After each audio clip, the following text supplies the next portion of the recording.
Hi po sa inyong lahat at welcome to my channel, Mark My Son Channel. Ako nga po pala si Teacher Mark at sa hindi pa po nakakakilala sa akin, isa po akong public school teacher sa probinsya sa Bohol. Isa pong malaking karangalan sa akin na aking may bahagi sa inyo ang aking kaunting nalalaman sa mathematics. Disclaimer lang po, hindi po ako magaling sa math, pero baka ang aking kaunting nalalaman ay makatulong po sa inyo. Kaya sana patuloy niyo pong panoorin at suportahan ang aking mga video. So, huwag na nating patagalin pa. Let's get started.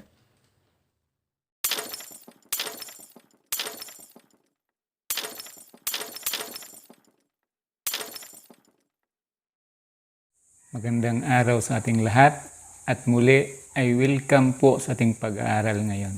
Pero bago po tayo mag-aaral, sana po ay suportaan niyo po ang aking channel. At kung hindi ka pa nakasubscribe sa aking channel, sana po ay mag-subscribe ka, paki-like at paki-share na rin ang aking mga video para marami po tayong matulungan. So ngayon, ang ating pong pag-aaralan ay ang System of Measurement and Conversion of Metric System. So ano pa itong System of Measurement? System of Measurement, we have two system of measurement, the English system and the metric system. These two systems of measurement are used today. However, most countries use the metric system because metric system is the international system of measurement.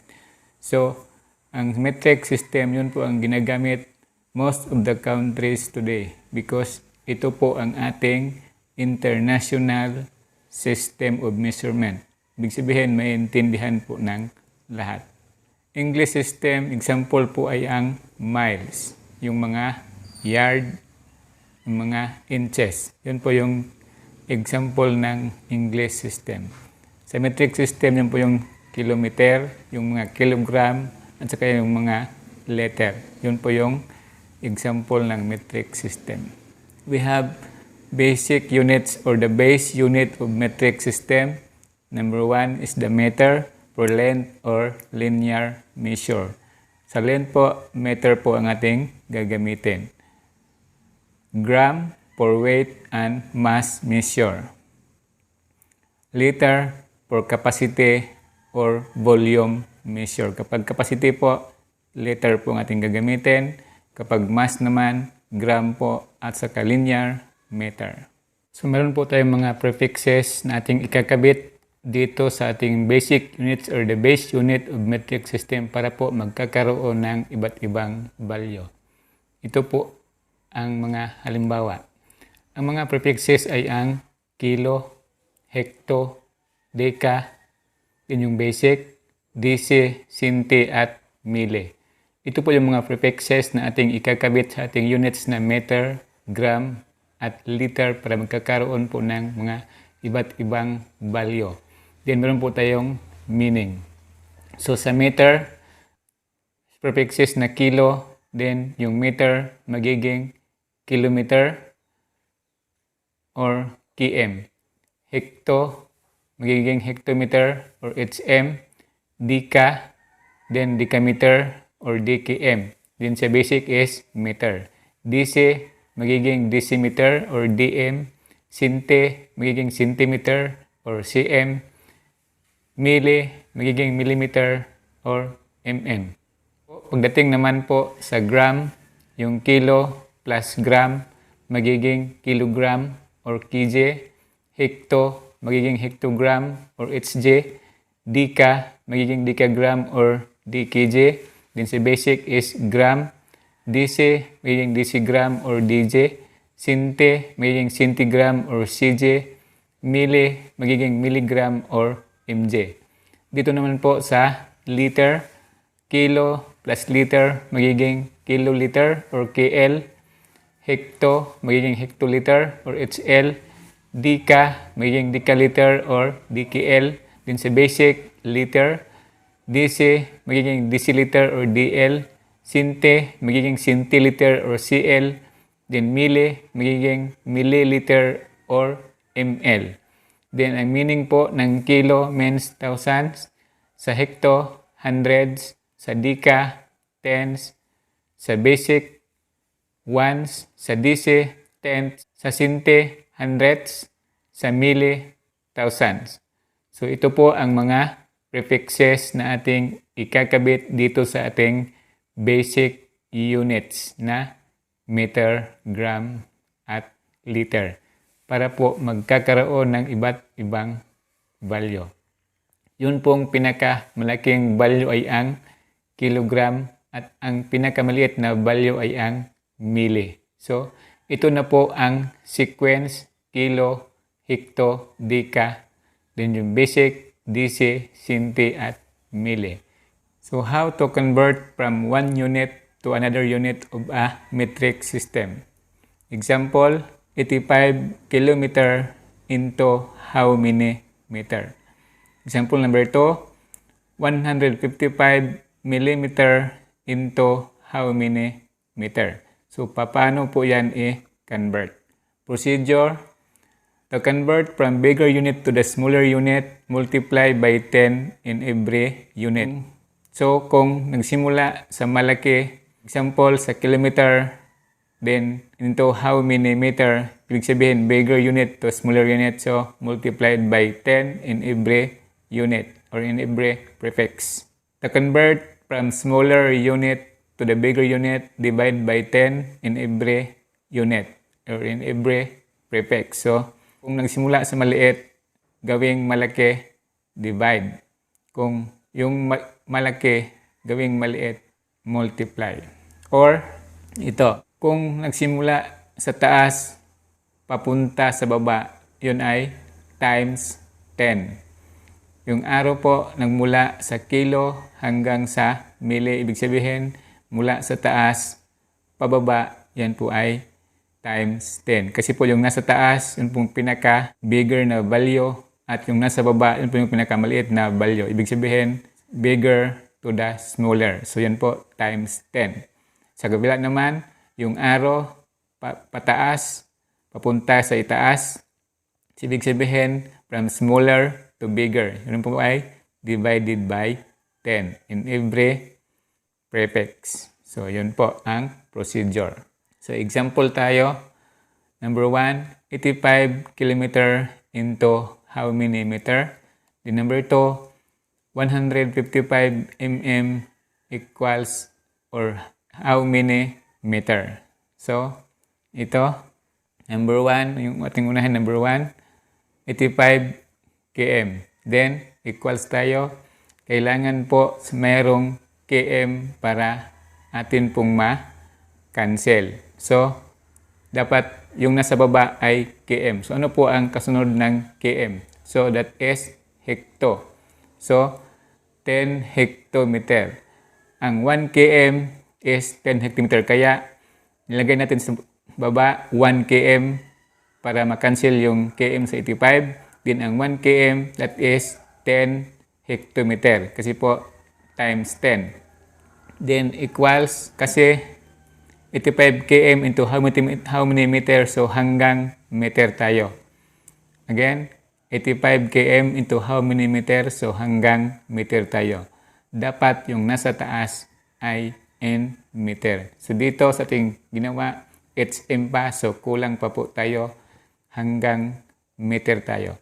So, dapat yung nasa baba na naman ay HM para mag-cancel natin yung 10 HM. So, maglagay tayo ng decameter kasi po yung kasunod po yung HM ay decameter. So, yan. 10 decameter is 1 hectometer. Then, equals, kasunod ng decameter, yun na po ang meter. So, 10 meter is 1 decameter. So, cancel natin km, cancel HM, cancel dkm. So, yung natira ay meter. Then, equals 85 times 10 times 10 times 10 is 85,000. Then, 1 times 1 times 1 equals 1. So, equals 85,000 divided by 1 is 85,000 meter. So, ganun po ang pag-convert. Kung from bigger to smaller, so, dapat yung nasa itaas ay 10 at yung nasa baba ay 1. So, ganun lang po. Ngayon, gagamit tayo ng ibang paraan kung paano mag-convert ng ganito. So, we will use the table. Since 85 km into meter, so yung 85 nasa km. So, maglagay tayo ng 85 dito sa km. So, ganyan. Hanggang m tayo sa basic. So, pagdating ng hectometer, dagdagan lang po natin ng 0. So, magiging 850. Pagdating ng decameter, dagdagan natin ng isa na namang 0. So, magiging 8,500. Pagdating sa basic, dagdag ulit tayo ng isang 0. So, magiging 85,000. So, ang 8 kilometer is 85,000 meter. So, proceed tayo. Number 2. We have 155 mm. Since ang example na ito ay smaller to bigger, so, baliktad ang ating gagawin. Yung 1 ay nasa itaas at yung 10 ay nasa baba. So, equals, para mag-cancel yung mm, maglagay tayo ng 10 mm sa baba. So, ang 10 mm is equivalent to 1 cm. Then, equals, kasi hanggang m tayo. So, maglagay tayo ng 10 cm sa baba. So, ang 10 cm is equivalent to 1 dm. So, 1 dm is 10 cm. Then, equals, maglagay tayo sa baba ng 10 dm. Then, ang 10 dm is equivalent to 1 meter. So, mayroon tayong 1 m over 10 dm. Then, cancel mm, cancel cm, cancel dm. So, yung natira is m. Then, 155 times 1 times 1 times 1 is 155. Then, 10 times 10 times 10 is 1,000. Then, equals, divide tayo. 155 divided by 1,000 is 0.155. So, ang 155 millimeter is equal to 0.155 meter. So, gagamitin natin yung table. Since yung 155 ay nasa mm, so maglagay tayo ng 155 sa mm. So, dyan, sa pinakababa. Since ito ay papunta sa taas. So, ang 155 ay whole number. So, maglagay tayo ng decimal. So, ito ay magiging 15.5. Then, pagdating sa taas, ilipat natin yung decimal one place to the left. So, magiging 1.55.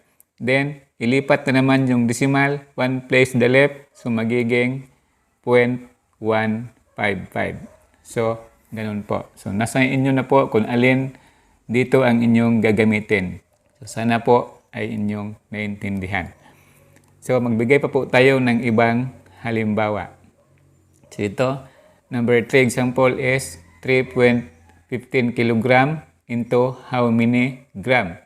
Number 4, 92.4 milliliter into how many liter? So, number 3, we have 3.15 kilogram. So, equals, dapat yung nasa baba, kasi ito ay bigger to smaller. So, dapat yung nasa baba is 1 kilogram. So, yung nasa baba, maglagay tayo, dapat 1 kilogram. So, ang 1 kilogram is equivalent to 10 hectogram. So, meron tayong 10 hectogram over 1 kilogram. Then, equals, maglagay na naman tayo ng 1 hectogram sa baba. Then, ang 1 hectogram is 10 decagram. So, meron tayong 10 decagram over 1 hectogram. Then, equals, maglagay tayo ng 1 decagram sa baba.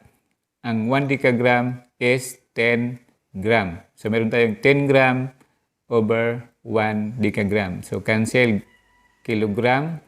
cancel hectogram, cancel decagram. So yung natira is gram.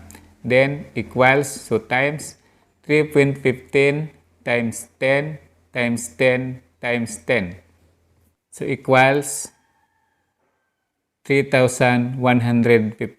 Then 1 times 1 times 1 equals 1. So mayroon tayong 3,150 divided by 1. So equals 3,150 divided by 1 is 3,150 gram. So, ang 3.15 kilogram is equivalent to 3,150 gram. So, another way is yung by using the table. Since ang 3.15 ay nasa kilogram, so maglagay tayo ng 3.15 dito sa kilogram. Then, papunta sa basic na gram. So, pababa tayo. So, kung from smaller to bigger, ang decimal ay i-move natin 1 places to the left. Dito naman sa bigger to the smaller, ang decimal ay i-move natin 1 place to the right. So, sa kilogram is 3.15. Pagdating sa hectogram, magiging 31.5. Then, move natin uli. Pagdating dito sa decagram is magiging 315. So, wala nang decimal kasi nasa huli. Hindi na natin ilagay yung decimal kapag nasa huli na.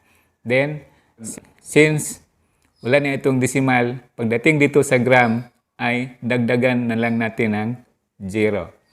So, ganoon po ang ating gagawin. Kapag may decimal at from bigger to the smaller tayo, i-move lang natin 1 places to the right hanggang sa mawala yung decimal. Kung wala ng decimal, ay dagdagan natin ng isang 0. Kaya pagdating sa gram ay nagiging 3,150. So, ibig sabihin, ang 3.15 kilogram is equivalent to 3,150 gram. Or 3.15 kilogram is equivalent to 31.5 hectogram. Then equivalent to 315 decagram. And in a gram is 3,150. So, yun po yung mga equivalent. So, pareha lang po ang mga value na yan.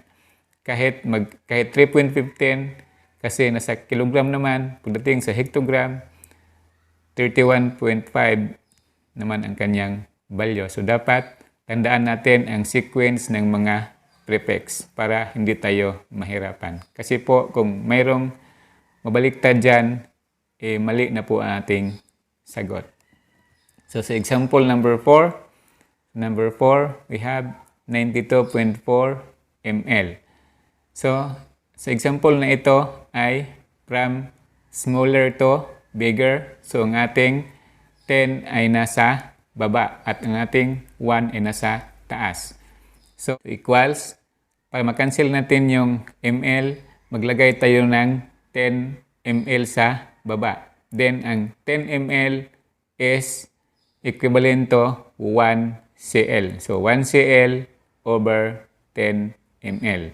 Then, equals, kasi yung nasa taas is cl, maglagay na naman tayo sa baba ng 10 cl. Then, ang 10 cl is equivalent to 1 dl. So, we have 1 dl over 10 cl. So, dahil dl yung nasa taas, maglagay naman tayo sa baba ng 10 dl. So, ang 10 dl is 1 l. So, we have 1 l over 10 dl. Then, cancel ml, cancel cl, cancel dl. So, yung natira is liter or L. So, equals 92.4 times 1 times 1 times 1 equals 92.4. Then, 10 times 10 times 10 equals 1,000. Then, equals 92.4 divided by 1,000 is 0.0924 liter. Ibig sabihin, ang 92.4 milliliter is equal to 0.0924 liter. So dito tayo sa table. Since ang 92.4 is nasa ml, so ilagay natin dito sa ml. Yan, nasa pinakababa, 92.4. Then, gawin, kasi ito ay papuntang itaas, so yung decimal ay ating i-move 1 places to the left. So tandaan natin, kapag papunta sa taas, yung decimal, move natin 1 places to the left. Kapag papunta naman tayo sa baba, ang decimal ay move natin 1 places to the right. So ito, pagdating ito ng CL, magiging 9.24 kasi move ng decimal 1 places to the left. Then, pagdating sa DL, i-move natin sa magiging 0.924. So, pagdating sa basic, yung liter, kasi po wala ng number, yung decimal hindi na natin ma-move. So, maglagay tayo ng 0. So, magiging 0.0924. So, kung ituloy pa natin sa decaliter, so magiging 0.00924. So, ito hanggang liter lang tayo. So, ibig sabihin, ang 92.4 milliliter is equal to 0.0924 liter. So, ganun lang po ang pag-convert. Nasa inyo na po kung alin ang inyong gagamitin. Sa ngayon, hanggang dito na lang muna tayo. Sana po ay inyong naintindihan kung paano ang pag-convert ng one unit to another unit. Kung meron po kayong mga katanungan, i-comment nyo lang po sa comment section at tiyak na ating pag-aaralan. And if you like this video, paki-share para marami po tayong matulungan. Paki-like na rin at kung hindi ka pa nakasubscribe, sana po ay mag-subscribe ka. At paki-hit na rin po yung notification bell at piliin yung all para mag-notify sa iyo kung meron tayong mga bagong upload. Maraming salamat po sa inyong pagkikinig at panunood. Have a nice day and to God be the glory.